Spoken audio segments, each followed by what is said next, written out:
கண்ணா ஏஞ்சிரியா, time ஆச்சு, சீக்கிரம் ஏஞ்சிரியா. சரிம்மா. மணி வந்து கூப்பிட்டான்ப்பா, சீக்கிரம் கிளம்பி ரெடியா இரு. சரி சரி இருமா. ஏமா எப்போ பார்த்தாலும் நொய் நொயின்னு கத்திட்டு இருக்க? சரி, இந்த வீட்டில் நிம்மதியாக ஒரு நாளாச்சும் தூங்க முடியுதா?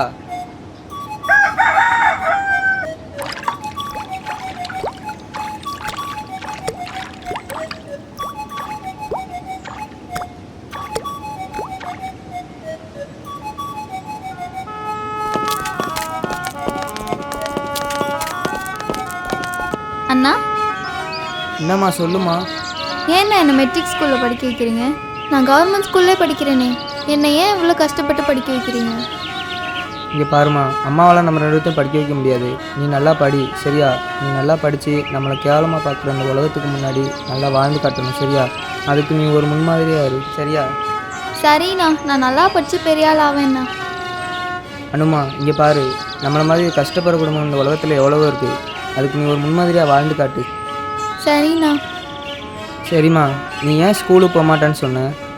அந்த ஸ்கூலில் நான் ஷூ போட்டு போகலன்னு டெய்லி ஃபஸ்ட்டு பீரியட் என்ன வெளியே முட்டி போட வச்சிடுறாங்கண்ணா. அதனால தான் நான் போக மாட்டேன்னு சொன்னேன்.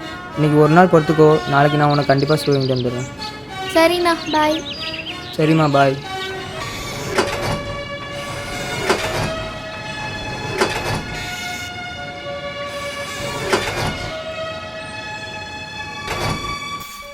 ஐயா வணக்கங்க ஐயா. வணக்கம்ப்பா. போய் வேலையை பாருங்கள், கொஞ்சம் சீக்கிரம் முடிக்காம பாருங்கள் இன்னைக்கு.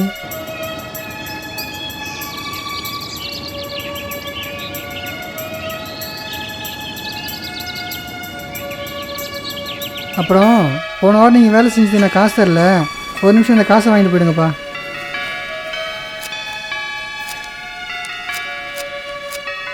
இந்தா உனக்கு 2000, உனக்கு 2000. அப்புறம் பார்த்து பத்திரமா காசை வீட்டில் வந்து கொடுங்கப்பா, எங்கேயோ போட்டுறாதீங்க. சரிங்க ஐயா.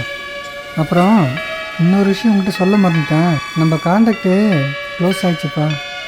ஸோ நான் வேறு எடுக்க ட்ரை பண்ணிகிட்ருக்கேன். அது வரைக்கும் நீங்கள் லோக்கலில் வேறு வேலை இருந்தால் பாருங்கப்பா. நான் வேறு வேலை இருந்தால் கண்டிப்பாக கூப்பிட்றேன். சரிங்க ஐயா. சரிப்பா, பார்த்து பத்திரமா போங்கப்பா. மச்சான், இந்த காசு எடுத்துகிட்டு போய் முதல்ல எங்கள் அம்மாட்ட கொடுக்கணும்டா. ஓகேடா. அப்புறம் தங்கச்சி ஷூக்கு அடிச்சிடா, அதுதான்டா ஃபஸ்ட்டு வாங்கி கொடுக்கணும். நீ என்னத்தனமா பண்ணுற? ஒரு நல்ல கடையாக பார்த்து சைக்கிளை நிப்பாட்டுறா. ஓகேடா, சரிடா, நிறுத்திடுறேன்டா.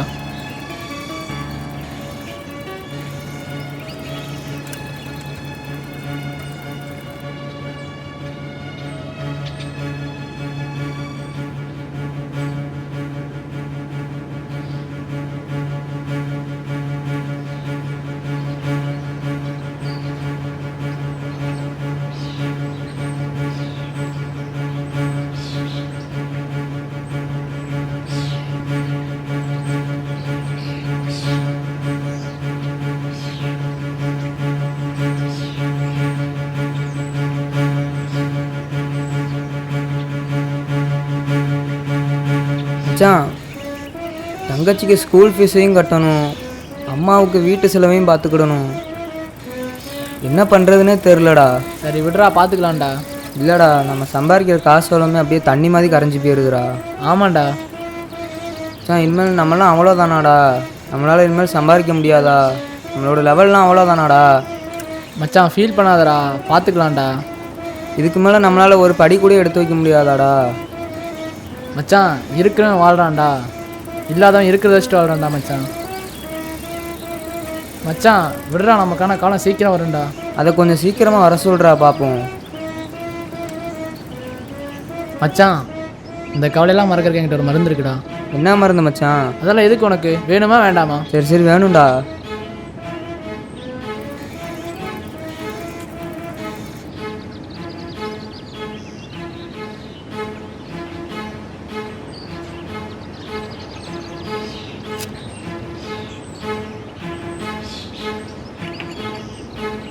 இதான் மச்சான், கவலை மறக்கிறதுக்கு அடிச்சு விடுறா. என்னடா அது? அடி மச்சான், அவன் கவலையெல்லாம் மறந்துட. அடி மச்சான். வேண்டாண்டா மச்சான், அவன் கவலையெல்லாம் மறக்கணுமா வேண்டாமா? மறக்கணும். அப்பாடுறா.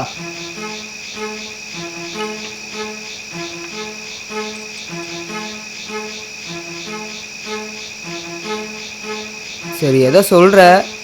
சாப்பிட்டேன். ஒன்றும் ஆகாது மச்சான், அட்ரா.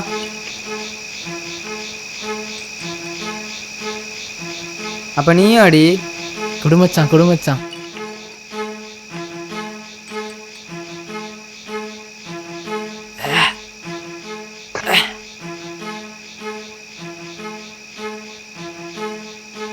மச்சான் அன்னைக்கு ஒரு நாள் நம்ம கான்ட்ராக்ட் இருக்காருல்லடா, அவர் வேலை செய்கிற டைமில் அடிச்சுட்டு வந்தார் மச்சான். நான் போய் கேட்டேன் மச்சான் அவர்கிட்ட, என்ன சார் சரக்கு அடிக்கிறீங்கன்னு. என்னாச்சு சார்னு கேட்டேன்டா. அவர் சொன்னார்டா, மனசு சரியில்லைன்னு சொன்னார்டா மச்சான்.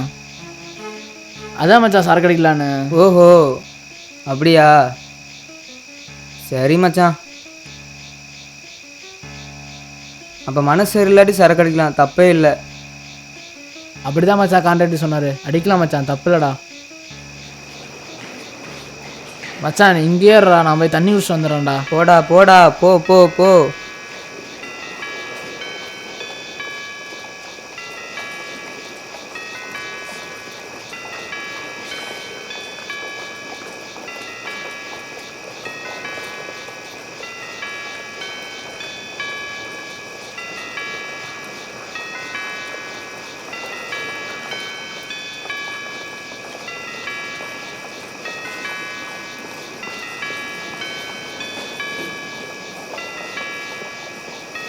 ஹலோ, யாருண்ணே? தம்பி மணி, நான் கான்ட்ராக்டர் பேசுகிறேன் மணி. சொல்லுங்கண்ணா. சென்னையில் 1 இயர் கான்ட்ராக்ட் வந்திருக்குப்பா. நாளைக்கு நீங்கள் 2 பேரும் போயிடுங்க. அங்கே பார்த்துப்பாரு. சரிங்கண்ணா. நான் ஏஜென்ட் எல்லாத்தையும் பேசிடுறேன், அவர் உங்களை எல்லாத்தையும் பார்த்துப்பாரு. என்ன கேட்குதடா? கேட்குதுண்ணா. சரி, கிளம்பிட்டு ஃபோன் பண்ணு. சரிங்கண்ணா. டே குமார், ஒரு சந்தோஷமான விஷயம்டா.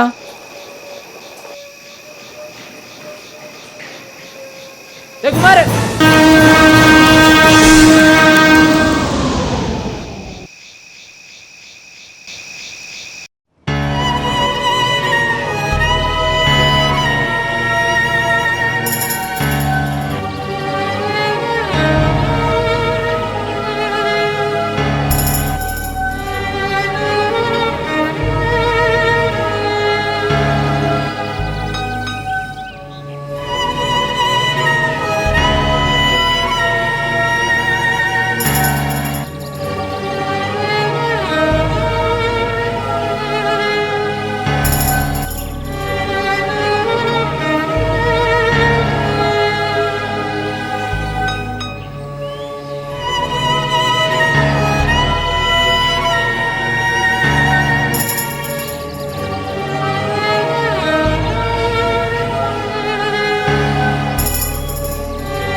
என்னை மன்னிச்சிடுமா.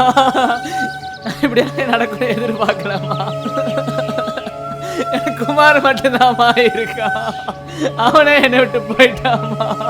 இப்போ நான் ஒரு அனாதமா, என்ன பிள்ளைய ஏற்றுக்கமா. இனி நீ என் மணி இல்லைப்பா, என் பிள்ளை குமார். ஒரு தவறு செய்தால் அதிலிருந்து வரக்கூடிய விளைவுகள் பெரும் துன்பங்களை கொடுக்கும். இந்த சிறிய வயதில் அவர்கள் மற்றவர்களிடம் பார்த்து கற்றுக்கொண்ட சில தவறுகளினால் அவன் நண்பனின் உயிரிழப்புக்கு ஆளாகிவிட்டான். ஆதலால் நல்லொழுக்கத்தை கற்றுக்கொள்வோம், நல்வழியில் செல்வோம். நன்றி.